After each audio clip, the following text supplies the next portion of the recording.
Sevgili Sol TV izleyenleri, Komünist Bakış programına hoş geldiniz. Bugün haftayı sevgili Kemal Okuyan'la birlikte değerlendireceğiz.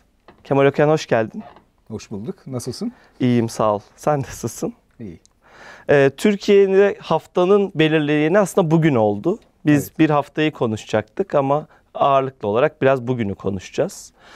Uzun yıllardır devam eden bir sürecin aslında bakarsanız iddia edilen o ki sonlarına geldiğimiz, hatta bazıları açısından da yeni bir sürecin başlangıcı olarak tarifleniyor. Bugün PKK artık faaliyetlerini sonlandırdığını, kendini feshettiğini ilan etti.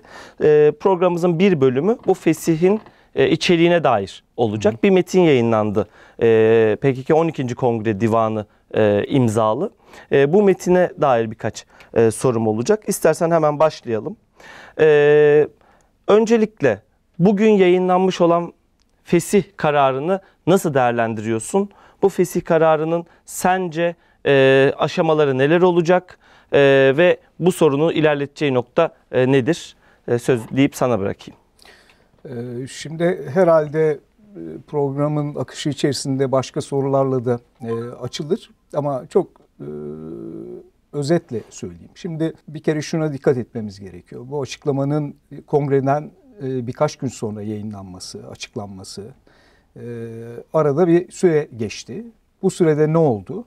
Bir kere şu çok kesin, bu metnin bir onaydan geçtiği ya da bir değerlendirme sürecinden geçtiği, bazı belki ek ya da düzeltmelerin yapıldığını söyleyebiliriz rahatlıkla. Peki kimdir bu? Evet, Öcalan'ın önüne gitmiş olması gerekir bu metnin. Öcalan'ın önüne gittiyse devletin de kimi kurumlarının en azından ya da kimi bu süreci de ağırlık söz sahibi olan unsurların önüne gittiğini ve bir onaydan geçtiğini söyleyebiliriz. Dolayısıyla bu metin zor hazırlanmış bir metin anlaşıldığı kadarıyla ve bir takım pazarlık da demeyelim, yani bir değerlendirme süreci olmuş. Ama işte şimdi bugün dinliyorum bazı AKP kaynakları, metnin detayına takılmayalım diye bir değerlendirme içerisindeler. Ama şöyle hatırlayalım, bu sürecin başlangıcından itibaren Devlet Bahçeli'nin açıklamaları, İşte Erdoğan çok fazla doğrudan açıklama yapmadı ama yine bazı konuşmalarda buna değindi. İşte Öcalan'ın açıklaması, bunların virgülüne kadar her şeyinden bir anlam çıkarıldı. Şimdi süreç böyle ilerledi. Dolayısıyla bu fesih açıklaması da doğal olarak detayları da ele alınacak ve bir takım sonuçlar çıkarılacak.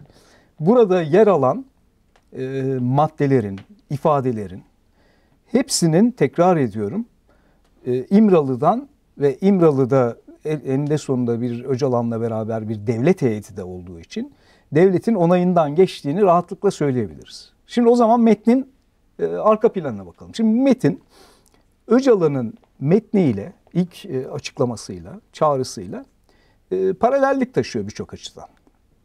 Nedir bu paralellik?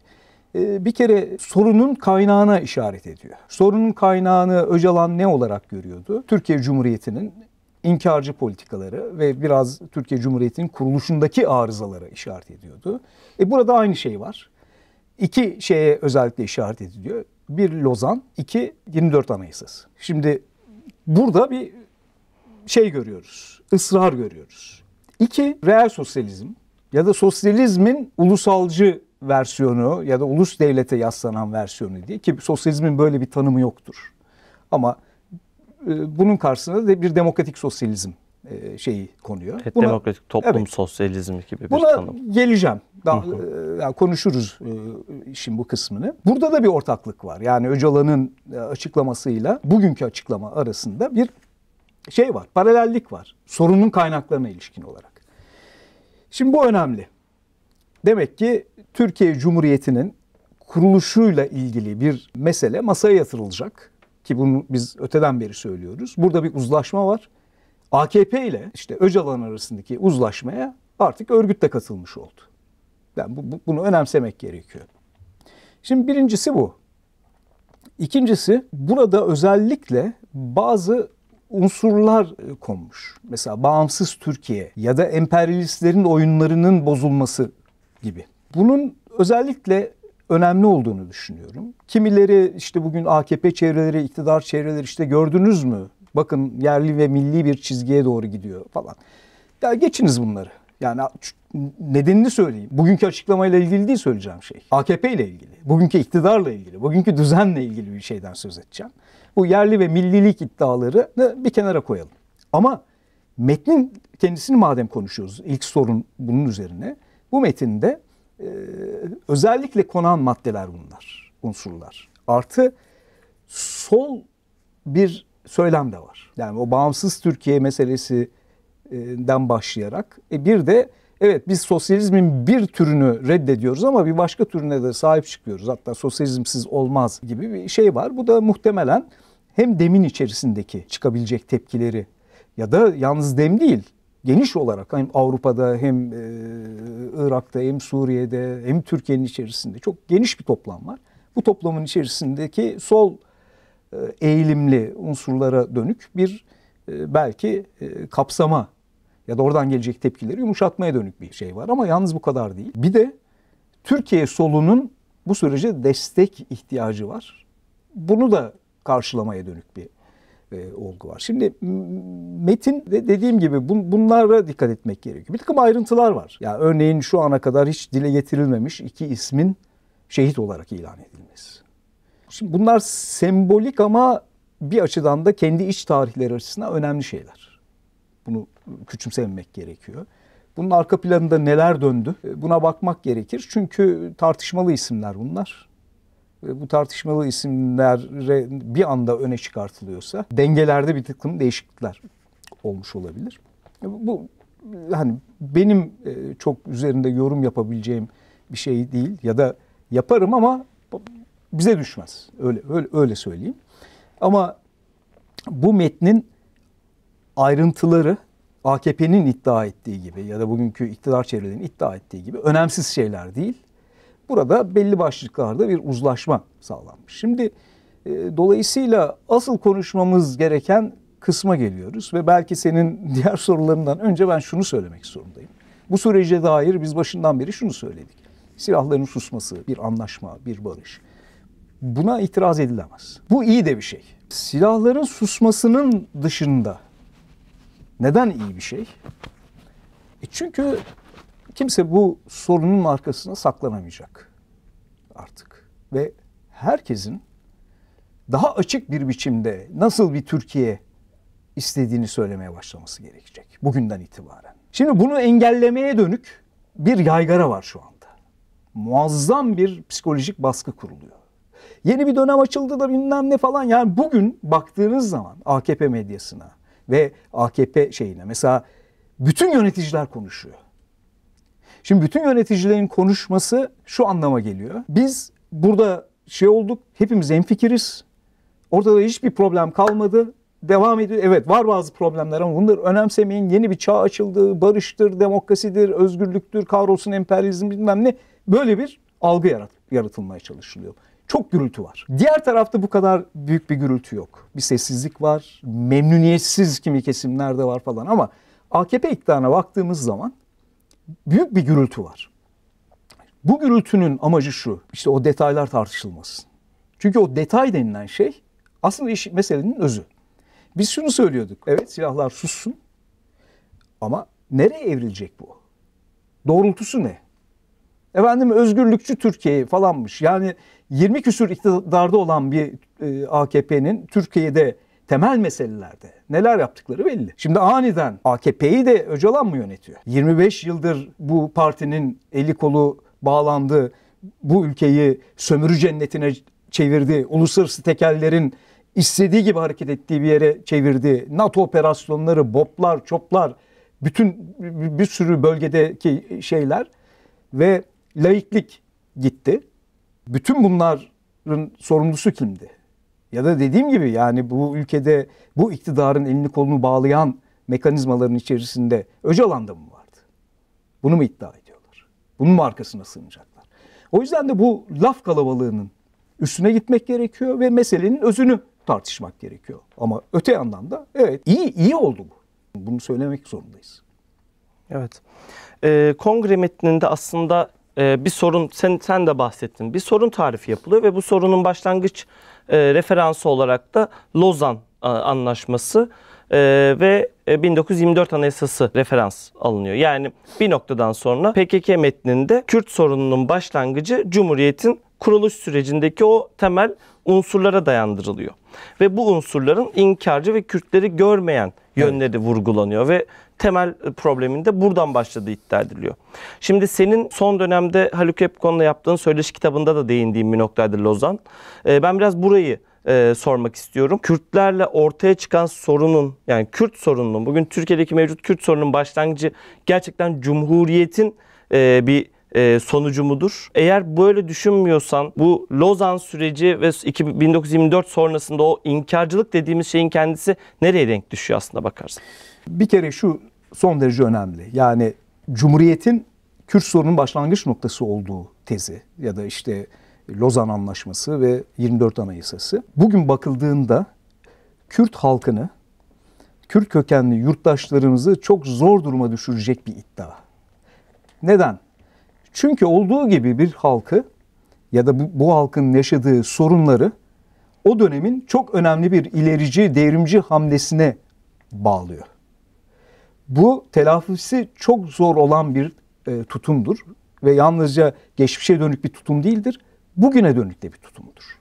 Çünkü bunu derseniz o zaman işte oradaki bugünkü meseleyi bundan 100 yıl önceki bir hesaplaşma içerisinde çözmeye çalışırsınız ve o hesaplaşmada da devrimci olmayan bir tarafta yer alırsınız. Şimdi baktığımız zaman zaten bu açıklamalar Öcalan'ın açıklamasında da vardı. İşte bugünkü açıklamada da var ve AKP'nin bütün temel tezleri bunun üzerine kurulu. Kim ne derse desin. O da şu: bizim Birinci Dünya Savaşı'ndan sonra bizim bölgemizde, ama yalnızca bizim bölgemizde değil, insanlık açısından da son derece iki tane önemli dinamik var. Bir tanesi Ekim Devrimi ki farklı bir sınıfa, işçi sınıfına dayanıyor. Ama diğeri de Anadolu'daki mücadele ve Cumhuriyet'in kuruluşu. Şimdi bu ikisi de ileriye doğru hamleler. Farklı doğrultularda ama devrimci hamleler. Bu ikisini de karşısına alıyor bu süreç. Bunu şu nedenle önemsemek gerekiyor. Şimdi o dönemde eğer Kürt halkını bu iki sürece ya da tema olarak hadi Sovyetler Birliği'ni bir kenara bırakalım, ama Cumhuriyeti kuran dinamiğe, milli mücadeleye karşı olanlar Kürt halkını, çıkarlarını temsil ediyorlardı türünden bir ön kabulle hareket edildiği andan itibaren bugünkü Kürt sorunu biçim değiştirir, başka bir yere gider. Buradaki sorun şu ve bunu da Cumhuriyetçilerin anlaması gerekiyor. Cumhuriyetin kuruluşu bir ilerlemedir, bir devrimdir. Ama öte yandan da şöyle bir şey olmamıştır. Örneğin Cumhuriyet aslında halkın eşitliğine dayanan bir sistemdir. Kağıt üzerinde en azından. Anadolu'daki eşitsizlikler ortadan kalkmamıştır. Nedir bu eşitsizlikler? Osmanlı İmparatorluğu'nda kimler hakimdi? Evet, Müslüman olmayan unsurların ağırlık taşıdığı bir ticaret burjuvazisi, tüm bunlardan söz edebiliriz. Ama bunlar el değiştirdi milli mücadele sırasında ve özellikle Cumhuriyet'ten sonra. Ama bir de büyük toprak sahipleri vardı. Bu büyük toprak sahipleri içerisinde Kürtler de vardı. Şimdi Cumhuriyet bu sınıf farklılığına, ki bu sınıf farklılığında Cumhuriyet'in kuruluşunu sağlayan asıl güç yoksul köylülüktür. Yani silah altına alınan, hayatını kaybeden, hayatını riske atan, korkunç bir emek veren, onlar yoksul kalmaya devam etmişlerdi Cumhuriyet'in kuruluşundan sonra. Evet, Türkiye'de bir aydınlanma seferberliği olmuştur, okuma yazma seferberliği olmuştur. Bunların küçümsenecek tarafı yok. İşte saltanatın kalkması falan. Bunlara ilişkin tutumumuzu herkes biliyor. Ben tekrar etmeyeyim burada. Ama sınıf ayrımları ortadan kalkmamış, derinleşmiştir. Şimdi bu işin Kürt kısmı ise şudur: bu sınıf ayrımlarında Kürt halkını ya da Kürt sorunu denilen sorunda Kürt halkını temsil edenler aşiret reisleridir. Tarikat liderleridir. Ki bilelim ki dini yapılanmalar bugün olduğu gibi yoksulların değil, zenginlerin öne çıktığı, yönettiği yapılanmalardır. Aslında o sınıf farklılıklarını kamufle eden, sınıf farklılıklarını perdeleyen yapılanmalardır. Dolayısıyla büyük bir toprak ağalığı sistemi üzerine kuruldu bu. Şimdi Cumhuriyet bu sorunu çözemedi. Sınıf karakteri itibariyle çözemedi. Kadroların eksikliği nedeniyle çözemedi. Bu ayrı bir tartışma konusu. Ama çözülemedi ve bu sorun Kürt sorununu derinleştirdi. Bunu unutmayalım. Ama Anadolu'daki sorun Kürt olmayan, Anadolu'da yaşayan insanlar, Türkler, etnik şeyleri karıştırmadan söyleyeyim ama Kürt olmayanlar değil. Madem Kürt sorunu konuşuyoruz. Burada çok büyük bir kesim Anadolu'daki mücadelenin asıl yükünü taşımalarına rağmen, yani yoksul köylülükten söz ediyorum, yoksul kalmaya devam ettiler Cumhuriyet'ten sonraki dönemde. Birileri ise daha da zenginleşmeye devam etti. Ve bugün aslında Türkiye'deki sermaye sınıfına baktığımız zaman bunların bir bölümü, tamamı değil, bir bölümü büyük toprak sahibi ailelerden geliyor. Bunların arasında Kürtler de var. Ve aslında böyle baktığımız zaman zengin sınıflarda bir Kürt-Türk ayrımı pek yok. Cumhuriyet döneminde de yok. Yani Cumhuriyet'in ilk dönemlerinde de yok. Şimdi dolayısıyla bu meseleyi Cumhuriyet'in kuruluşuna hapsettiğiniz andan itibaren ya da Cumhuriyet bu arızayı ortaya çıkardığı dediğimiz andan itibaren Cumhuriyet'in kuruluşundaki ilerici bütün meseleleri karşınıza alıyorsunuz ve Kürt sorununa yanlış bir teşhiste bulunuyorsunuz. Şimdi artık bunları tartışmanın zamanı geldi. Dediğim gibi Cumhuriyetçi kesimlerin de artık Cumhuriyet'in sınıfsal karakterini tartışma zamanı geldi. Öyle ezbere konuşarak olmaz bu iş. Efendim sınıflar yoktu o zaman. Zengin yoksul ayrımı yoktu. Herkes yoksuldu falan. Bu doğru değil. Bu tez doğru değil. Cumhuriyet'in kuruluşu Türkiye'deki çok önemli asıl eşitsizlik denilen şeyi ortadan kaldırmadı. Ve burada eğer şu söyleniyorsa Anadolu'daki yoksul insanlar arasında bir ayrım yapıldı. Kürtler yoksul bırakıldı, Türkler zenginleşti. Bu tamamen büyük bir yalandır. Böyle bir şey yok. Kürtlere dönük bir inkarcılık vardı, evet. Kürtçeye dönük. Ama bu asıl mesele toprak reformu ya da Cumhuriyet'in perspektifi Türkiye'de büyük toprak sahipliğini ya da zengin yoksul ayrımının köklerini değiştirme iradesi göstermediği için Kürt sorunu katmerleşti. Ve şu çözümü buldular. Devletten yana aşiretlere göz yumuldu. Orada bu zengin yoksul ayrımı, sınıfsal ayrımlar olduğu gibi meşrulaştı. Bu sistemin dışına çıkmak isteyen aşiretlerin ise tepesine çöküldü. İşte isyanların tepesine çöküldü. Ama mesele çözülmedi. Ve Anadolu'daki eşitsizlikler Kürt coğrafyasında da devam etti. Batıdaki yerleşimlerde de devam etti. Dolayısıyla bugünkü derin eşitsizlik köklerini tabii ki oradan alıyor. Bunu inkar ederek artık Cumhuriyet'e sahip çıkılamaz. Hele hele bugünden itibaren sahip çıkılamaz. Ama mesele şu.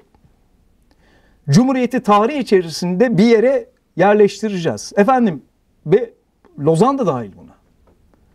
Efendim Lozan ulusların inkarı üzerine kurulu bir projedir. Lozan'ın alternatifini? Ser. Evet. Ve bu bir demagoji değil bu söylediğim şey. Nitekim bugünlerde işte dernekler kuruluyor, örgütler kuruluyor Lozan'a karşı bilmem ne falan filan. Peki Lozan'la ilgili dert Türkiye'de ya da hesaplaşma yalnızca PKK tarafından mı söyleniyordu? Yok, hayır. İslamcı kesimlerin uzun yıllardır aslında Lozan'a dönük saldırgan bir politikaları vardı. Şimdi burada iki tez yan yana geldi. Bir Osmanlı güzeldi tezi ki artık baktığımız zaman hem Öcalan'ın açıklamasına hem PKK'nın açıklamasına Osmanlı'ya dair bir hesaplaşma yok. Hesaplaşma Cumhuriyet üzerine kurulu. Demek ki orada bir ortaklık var. Tabii ki farklılıklar var bu yaklaşımlarda ama sonuçta baktığımız zaman ortada Cumhuriyete ilişkin bir ortaklık var artık. Şimdi ben daha önce de söyledim. Şimdi son dönemde Türkiye'de İslamcı ya da Osmanlıcı geleneksel olarak kesimlere eklenen bir kesim var. Seküler Türkiye'deki işte güya laik duyarlı olan kimi Kemalist kesimlerde Türkiye Cumhuriyeti'nin olmadığı, yani olmadı bu proje türünden bir kanaat artık kabul edilmeye başlandı. Şimdi zaten bizim açımızdan da şöyle bir şey var. Yani biz sınıfsal açıdan bakıyoruz ve diyoruz ki zaten Türkiye'de Cumhuriyet fikrinin yenilenmesi için sosyalizm gerekiyor. Bu kapitalist sınıftan, mülk sahibi sınıflardan, zengin sınıflardan kurtulmamız gerekiyor. Bu çok net. Ama diğeri başka bir şey. Diğeri Cumhuriyet'in kuruluşunun bir hata üzerine. Şimdi biz Cumhuriyet'in kuruluşundaki problemi ya da o döneme ait probleme sınıfsal yaklaşıyoruz. Ama Cumhuriyet'in kuruluşu, Lozan, o dönemki Türkiye'yi Osmanlı ile hesaplaşarak yeniden kurma iradesi.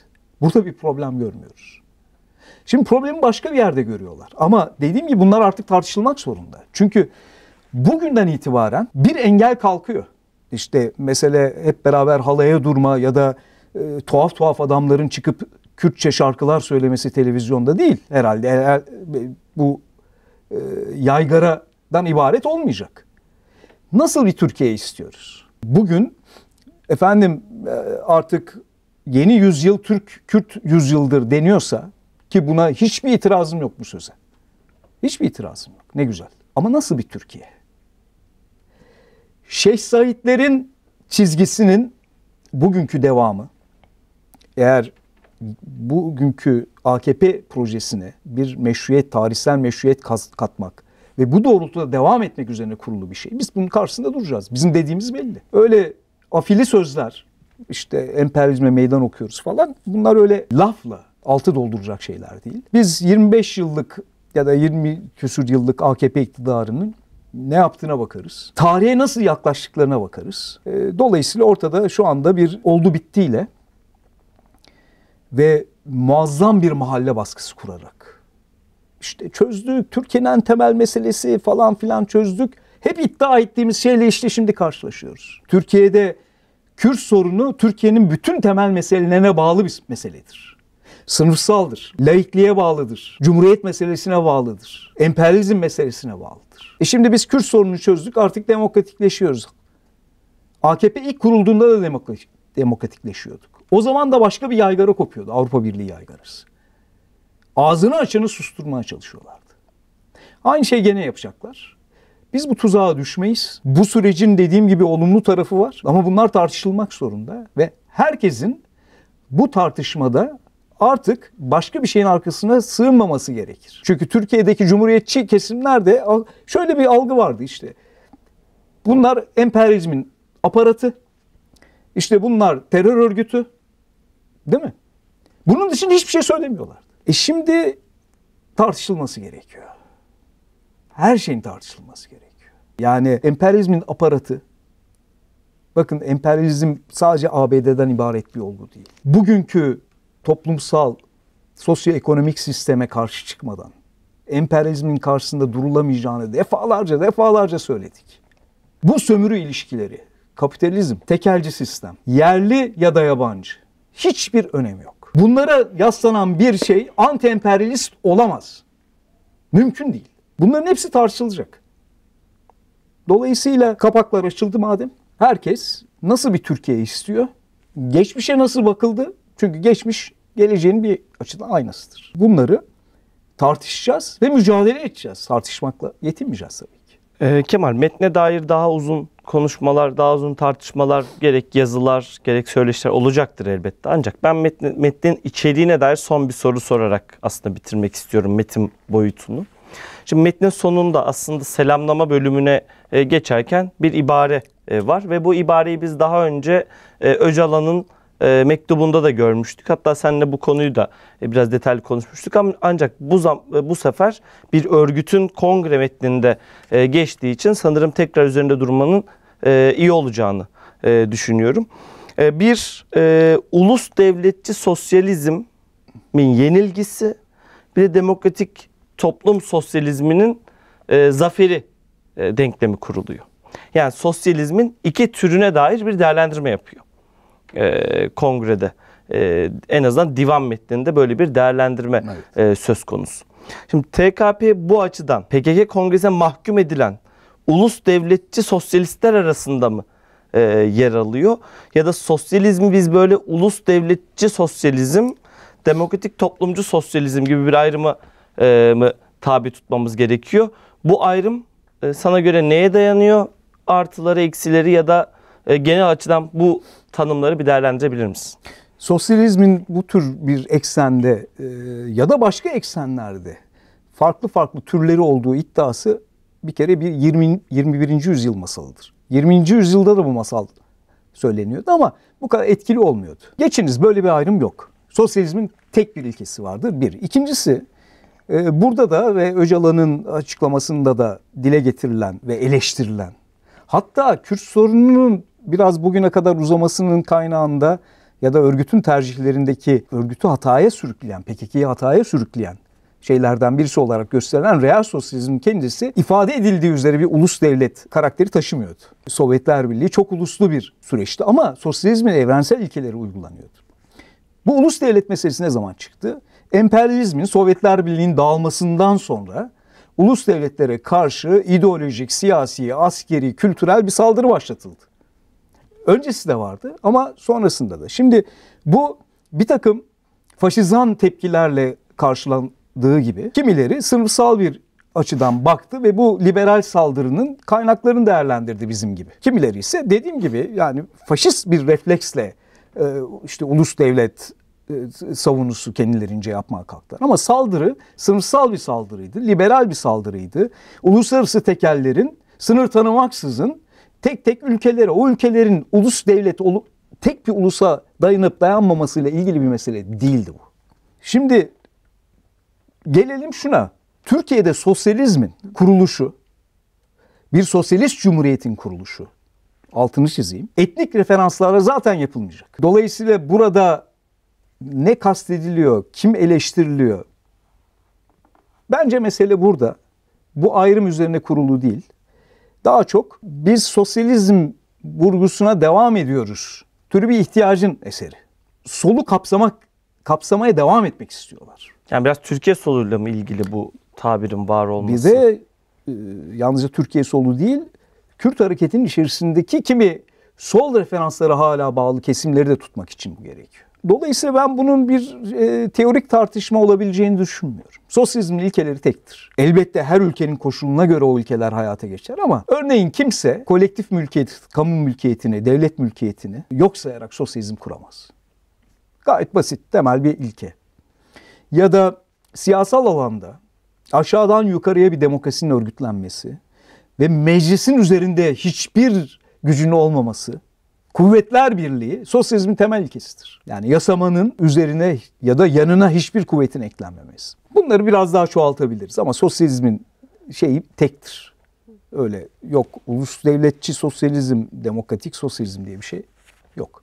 PKK fesih kararını duyurdu. Bundan sonraki süreçte zaten işleyeceğini konuşuyoruz. Daha devam eden bir süreçle karşı karşıyayız. Şimdi bunun biraz metin tarafını konuşmuş olduk. Ama bunun bir de karşı tarafı var. Yani aslında karşılıklı bir sürecin ilerlediğini düşünürsek bir de hükümet kanadı var. Peki bu tabloda biz hükümet kanadının halihazırdaki durumunu nasıl tanımlayabiliriz? Şimdi sevgili Mert, bunun tabii dar anlamıyla bu sorunun ötesindeki bir şeyleri de var. Ama izninle ben nasıl bir süreç ilerlediğini biraz hatırlatmak istiyorum. Şimdi bir kere bu süreç Suriye'deki iktidar değişikliği aşağı yukarı aynı anda ortaya çıktı. Evet, çok hemen sonrası. Dolayısıyla birbiriyle ilişkili. İkincisi ısrarla şimdi Suriye'de bir halk devrimi gerçekleştiği iddiası geniş bir kesimde var. Burada ama bir sorun var. Bizim iktidar Şam'daki şu andaki HTŞ'ye bütünüyle kefil ve neredeyse bir demokrasi kahramanı yaratıyorlar. Ama başta Rojava'daki yönetim olmak üzere Kürt hareketi çok ağır ifadelerde kullanıyor. Zaman zaman görüşmeler yapıyorlar, anlaşmalar yapıyorlar ama aynı tonda bir şey yok şimdilik. Şimdi bu önemli. Aşağı yukarı iki ülkede de yani Suriye'deki değişim süreciyle Türkiye'deki bu son süreç aynı anda başladı. Yani zaman dilimi olarak belki farklılıklar var ama tepeden baktığın zaman aynı sıralarda başladı. Bu ikisi arasında bir bağlantıyı görmemek tuhaf olur. Peki Suriye'deki değişim kimilerinin iddia ettiği gibi sadece Suriye'deki iç dinamiklerin ve halkı temsil eden HTŞ'nin ki öyle bir şey yok bir başarısı mıdır?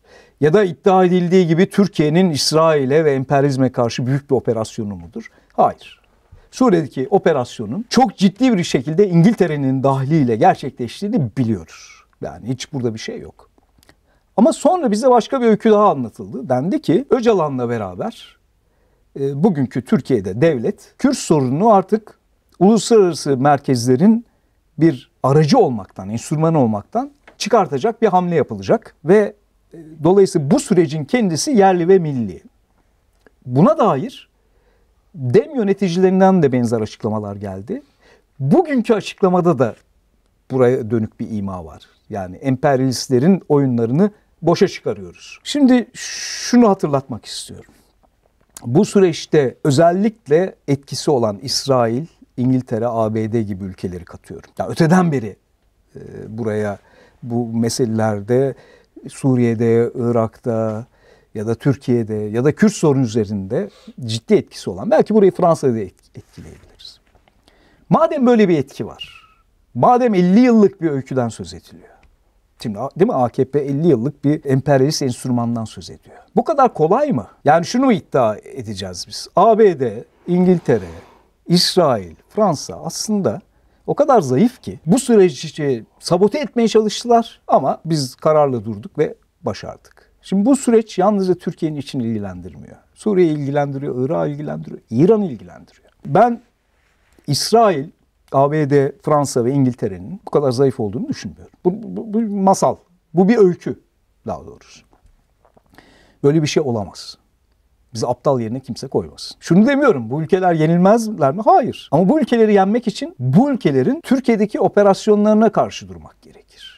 Türkiye'deki operasyonları da sınıfsaldır. Ben örtülü istihbarat operasyonlarından söz etmiyorum. Türkiye'nin başına gelmiş en büyük operasyon uluslararası tekellerin Türkiye'deki varlığıdır, ekonomidir. Bugün Türkiye'nin ekonomisi yerli ve yabancı, altını çiziyorum. Yerli ve yabancı derken bunları ayrıştırmak için demiyorum. Bunlar zaten iç içe girmiş durumda. Sermayenin elinde. Dolayısıyla emperyalizm dediğimiz olgu Türkiye'deki bu uluslararası tekellerin muazzam karlarından bağımsız bir şey değil. Bu sürerken bize masal anlatmasınlar.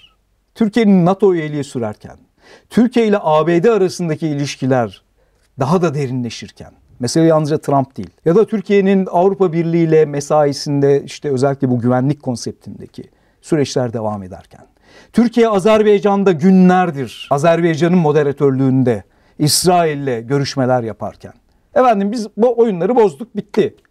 Herkes bu açıklamayı yapıyor. Sabote etmeye kalktılar, işte suikastler falan dendi. Ya bir kere şunu söyleyeyim yanlış anlaşılmamak için ve tekrar başsağlığı dilemek istiyorum.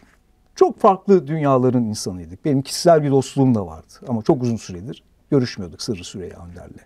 Bütün sevenleri, ailesine başsağlığı diliyorum buradan tekrar. Sırrı Süreyya Önder'i öldürmeye çalıştılar, suikast. Bir kere o ortaya çıkartılan suikast girişimine ilişkin şey. Ben bir kere dünyada ve Türkiye'de İnsanların öldürüldüğünü bilen birisiyim. Son derece pervasız bir biçimde seri cinayetlerle insanların öldürülebildiği bir yer. Dolayısıyla temkinli konuşurum. Ama öte yandan da Sırrı Süreyya Önder'in öldürülmesi, bakın ölümü, hani kimileri orada da bir parmak arıyor. Ama ondan bağımsız söylüyorum. Bu süreci kuvvetlendirdi. Zayıflatmadı. Çok akılsız bir kafa bu süreç bu noktaya gelmişken bu sürecin önemli figürlerinden birisini öldürerek bu süreci baltalamaya çalışır. Kim koymuştur o aracadan bağımsız bir şey söylüyor. Ama bunlar sanki bu süreci kuvvetlendirmeye yarıyor. Sonuç itibariyle. Dediğim gibi altını çiziyorum ama bu cinayetler, suikastler, katliamlar, bombalar bunları yaşadık. Bunların arkasında da hep farklı güçler oldu. Tek bir merkez olmadı hiçbir zaman. Kimilerinin iddia ettiği gibi. Dolayısıyla bunlar olur. Ama bugün bu sürecin bu şekilde sabote edilmeye çalışılması mümkün değil. Ben şimdi daha iddialı bir şey söyleyeceğim. Bu süreçle, Türkiye'de yaşanan süreçle, ana hatlarıyla ben bazı ülkelerin bölgesel tasarımları ve Türkiye tasarımları arasında bir karşıtlık değil, koşutluk olduğunu düşünüyorum. Ha bütünüyle mi? Hayır. Ana doğrultu itibariyle koşutluk olduğunu düşünüyorum. Bunu göreceğiz. Burada isim vermememin kaynağında da bunların kendi aralarındaki mücadelelerin de henüz daha netleşmemesi. Yani İsrail'dir, Fransa'dır, İngiltere'dir, ABD'dir. Örneğin son dönemde ABD ile İngiltere arasında gerçekten ciddi farklılıklar olduğunu görüyoruz. O yüzden bir öykü yazılıyor şu anda. Ya da bir toplumda bir algı yaratmaya çalışıyorlar. Buna teslim olmamak gerekiyor. Efendim bu süreç yerlidir, millidir, bilmem ne. Ya bu kadar zayıfsa zaten bu emperyalizm denilen şey. Bizim işimiz çok kolay. Gerçekten de. Ama öyle değil. Çünkü emperyalizm Türkiye'nin içinde. Bugünkü sömürü sistemi Türkiye'yi zayıflatan bir şey. Ha dediğim gibi bunu Liberallerle tartışacağız ama cumhuriyetçilerle de tartışacağız. Biz cumhuriyetçi birikimin önemli bir parçasıyız. Ama bu mesele artık tartışılmak zorunda. Öyle dış bir olgu olarak emperyalizm yok. Ya bugünkü sistemi sorgulayacaksınız. Sonuna kadar ama. Böyle yarım yamalak değil. Ya da öyle sürekli olarak bir emperyalizm diye bir hayaletten söz etmeyeceksiniz. Çünkü emperyalizm bir hayalet değil, çok somut bir olgu. Şimdi AKP'ye dair bir şey sormuştun. Hatırlıyorsan seninle yaptığımız bu programlarda şunu konuşmuştuk. Ben Kürtlerle barışıyorum ama Türkiye'nin batısını dövmeye devam edeceğim. Türü bir, yani biraz espriyle karışık, ironiyle karışık bir değerlendirme yapmışım. Yani iktidarın tarzı bu.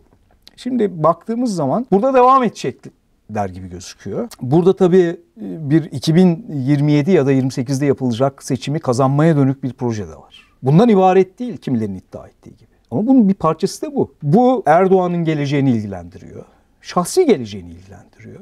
Ama aynı zamanda AKP projesinin devamını ilgilendiriyor. Bunlar iç içe geçmiş durumda. Şimdi baktığımız zaman dolayısıyla buradan işte Kürt sorununu çözdük, artık özgürleşiyoruz, demokratikleşiyoruz. Böyle bir şey çıkmaz. Bazı adımlar atacaklardır. Anayasada da sadece Kürt sorununu ilgilendiren meseleler devreye girmeyecektir. Bir çorba yapılarak gündeme getirilecektir yeni anayasa. Ama çok temel bir mesele sürecek. Hep ne diyorduk? Demokrasi de sınıfsaldır.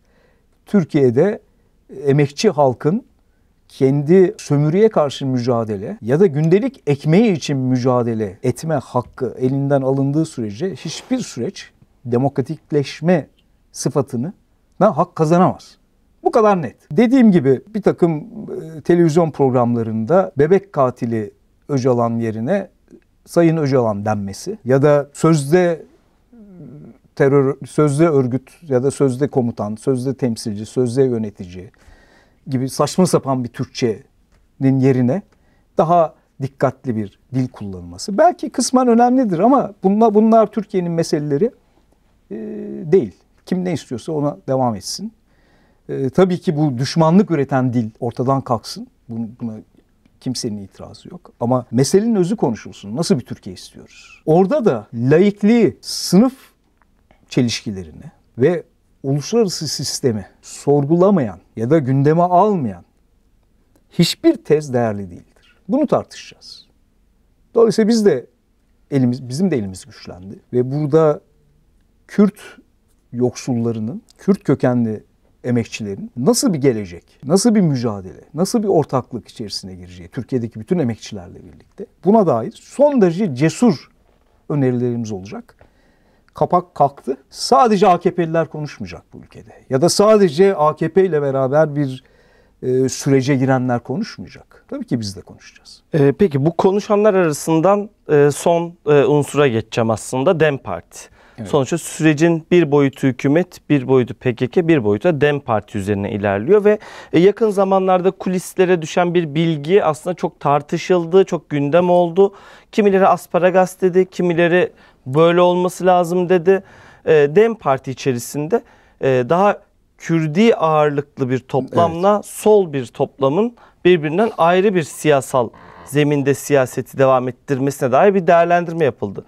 Bazı yerlerde daha uca götürülerek işte tip gibi çeşitli sol siyasi partilerin etrafında bir araya gelecek yeni bir çatı birlik evet, oluşturulacağı ve aslında DEM Parti'nin bu çözüm süreciyle birlikte yeterince muhalefet edememesi nedeniyle orada bir muhalefetin örüleceğine dair çeşitli tartışmalar var.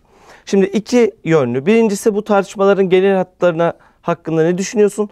İkincisi de aslında bu son söylediğim diğer tartışmalı iddiaya dair. Yani DEM Parti'den ayrılıp solcuların bir araya gelip yeni bir muhalefet anlayışıyla bir araya gelmesi TKP'nin uzun zamandır söylediği CHP ve HDP'den bağımsız bir sol hattın kurulması iddiasına ne kadar denk düşüyor? Bunları aslında merak ediyoruz. Şimdi şöyle söyleyeyim. Yani duyduğumuz kimi tartışmalar var. Belki kimi projeler var. Evet. Ama bunlar hani dair böyle çok ayrıntılı bir değerlendirme yapmam. Ama şu kadarını söyleyeyim. Bu süreçte en azından öngörülebilir bir şeyde devletin de istediği şey Zaten bugün bütün yandaş kanallarda bu konuşuluyor. Artık Öcalan'ın DEM üzerindeki ağırlığı resmileştirildi ve tescillendi. Yani süreçte Öcalan doğrudan ağırlık koyacak ve yönetecek. Şimdi buna karşı kim ne der, ne yapar, bu ayrı bir mesele. Ama buradaki zorluk evet. Çünkü Öcalan'ın ağırlığı demek AKP ile beraber DEM. Evet, DEM bütünüyle bir AKP yandaşı parti durumuna gelmez. Ama öte yandan da Öcalan'ın yönettiği bir DEM AKP ile rezonansı güçlü ve en azından ana doğrultu itibariyle aynı yere işaret eden ve ya da en azından 2028 sürecini kazasız belasız atlatma iktidar açısından buraya hizmet eden bir DEM olur. Şimdi saray rejimi ve tek adam rejimi dışında hiçbir şey söylemeden Türkiye'de siyaset yapan bir takım kesimler için bunun parçası olmak çok zor. CHP de solu yedeklemek istiyor ama öte yandan da solu önemsemediğini defalarca aslında deklare etti Özgür Özel. Yani işte mitinglerde teşekkür ediyor, liberalleri diyor, milliyetçileri diyor, şuna diyor. Mesela hiç sosyalistlerden söz etmez. Ya da bayraklarınızı indirin diye azarlıyor en azından. Şimdi bu oraya gidenlerin sorunudur ya da CHP'nin sorunudur. Ama bir ara çizgi, yani bir yandan DEM'le tamamen kopmayan ama DEM'in AKP'ciliğini sineye çekmiyormuş gibi gözüken, bir yandan da Cumhuriyet Halk Partisi ile iletişim halinde ama bütünüyle CHP'ye teslim olmayan ve CHP arasındaki CHP ile DEM'in bütünüyle birbirinden kopmaması için uğraşacak bir ara varyanta belki ihtiyaç var diye düşünüyordur kimileri. Bunu göreceğiz. Ama bizim kastettiğimiz kopuş bu değildi. Çünkü mesele CHP ve HDP'nin ya da DEM'in bugünkü temsil ettiği platform, o bir düzen içi siyaset platformu. Onun arası, onun iç dengelerine müdahale falan. Türkiye solunun böyle bir zamanı yok. Bakın neler tartışılıyor şu anda. Bizim üzerinde mücadele ettiğimiz ülkenin varlığı sorgulanıyor. Abartmıyorum. Biz bakın yani şunu söyledim. Cumhuriyet dönemi bu ülkedeki eşitsizlikleri ortadan kaldırmadı, derinleştirdi Cumhuriyet dönemine baktığımız zaman. Dolayısıyla geçenlerde bir tartışma izledim Tele1'de. Daha sonra herkes izlemiştir daha sonra çünkü iki gazeteci arasında. Hani ikisiyle de bir dostluğumuz var. Oradaki tartışma biraz temelsiz bir tartışma. Cumhuriyetin kuruluşunu bir ilerleme olarak görmekle Cumhuriyet dönemi arasında, Cumhuriyet yılları arasında, yıllarında yaşananları sahip çıkmak arasında bir fark var. Biz Türkiye'deki eşitsizlikleri, sömürüyü, zulmü görmeyecek bir şey miyiz? Ama mesele bu değil ki. Mesele şu, o dönem yani Cumhuriyet'in kuruluşu sırasındaki ileriye doğru hamleyi karşımıza mı alacağız? Onun karşısında mı konumlandıracağız kendimizi? Yoksa onun içerisinde kendi savunduğumuz değerleri ve programı onun içerisinde ifade etmenin yolunu mu arayacağız? Tarihsel olarak bu çok daha kolay. O zaman biraz zorlukları vardı. Çünkü yaşanıyordu o tarih. Tarihsel olarak çok kolay. Biz Marksistiz, tarihselciyiz. Cumhuriyetin kuruluşuna sahip çıkıyoruz. Ama aynı zamanda o bize mücadele ettiğimiz bir platform sunuyor, bir zemin sunuyor, bir ölçek sunuyor. Yani şöyle mi diyeceğiz? Bu ölçek artık genişlemiştir. Suriye'dir, Irak'tır, İran'dır. Bu noktada değiliz henüz. Bu noktadan kaçamayacağımız bir noktaya geldiğimiz zaman otururuz değerlendiririz. Ama şunu söyleyeyim, Türkiye'nin daha geniş bir coğrafyada kendi varlığını tesis etme iddiası zaten kanlı bir savaş demektir. Yani öyle yeni yüzyıl artık Türk-Kürt yüzyılı olacaktır deyip de işin içerisinden çıkılmaz. Bu çok önemli meseledir. TKP'nin pozisyonu belli. Biz bugünkü sınırlar içerisindeki Türkiye'yi değiştirmek istiyoruz. Ve bu Türkiye bu anlamda Osmanlı İmparatorluğu'yla hesaplaşarak kurulmuş olan bir zemin. Sorunsuz bir zemin değil, çok sorunlu bir zemin. Ama biz burayı veri alıyoruz. Bununla hesaplaşıldığı andan itibaren Türkiye'nin genişlemeci, yayılmacı sermaye sınıfına hizmet edilir. Çünkü bu sermaye sınıfı da Cumhuriyet'le hesaplaşmak zorunda. Zaten hesaplaştılar. Yani ne mal aldıkları, muazzam karlar elde ettikleri, semirdikleri bir şeyi kusmak zorundalar. Çünkü o kuruluş felsefesi zarar veriyor onlara. Çünkü orada bir biçimde halkçılık var. Bakın orada bizde zengin sınıflar yok. Zengin yoksul ayrımı yok ya da batıdaki anlamıyla emek sermaye çelişkisi yok falan. Bu yanlış bir iddia. Demin başta da söyledim. Ama öte yandan da şöyle bir iddia. Sınıf ayrılıkları iyi bir şey değildir iddiası aynı zamanda. Bu iddia da empoze edildi. Yani burada işte halkçı bir dil geliştirildi. Şimdi ise karşımızda dini de kullanarak zengin yoksul ayrımının meşru olduğunu göstermek isteyen, bunun bir veri olduğunu anlatmak isteyen bir sınıfsal egemenlik var. O yüzden de bunlarla uğraşmak zorundayız. Çok tartışacağız bunları önümüzdeki süreçte. Çok mücadele edeceğiz. Evet, yeni bir dönem açıldı mı? Açıldı. Artık geriye sarılamaz. Bu süreçte aksamalar olabilir, yeni sorunlar çıkabilir. Bu süreç kesintiye uğrayabilir. Hiç önemli değil. Artık Türkiye'de bazı tartışmalardan kaçılamaz. Bambaşka bir evreye girmedik. Türkiye'de ne varsa sınıfsal sömürü açısından falan filan aynı iktidar devam ediyor. Kimse kendini aldatmasın. Ama bazı açılardan da artık tartışmanın içeriği değişmek zorundadır. Biz son olarak şunu söyleyeyim. Nasıl bir Türkiye istiyoruz sorusuna en iddialı, en devrimci, en açık, en dürüst yanıtı verdiğimiz için Türkiye Komünist Partisi'yiz. Bu yanıtı daha anlaşılır kılacağız önümüzdeki günlerde. Bakın önümüzdeki dönem demiyorum. Önümüzdeki günler diyorum çünkü zamanı çok iyi kullanmak zorundayız. Bunu yapacağız. Türkiye Komünist Partisi geçen yılki kongresin bir parçası olarak bir Kürt konferansı toplamıştı.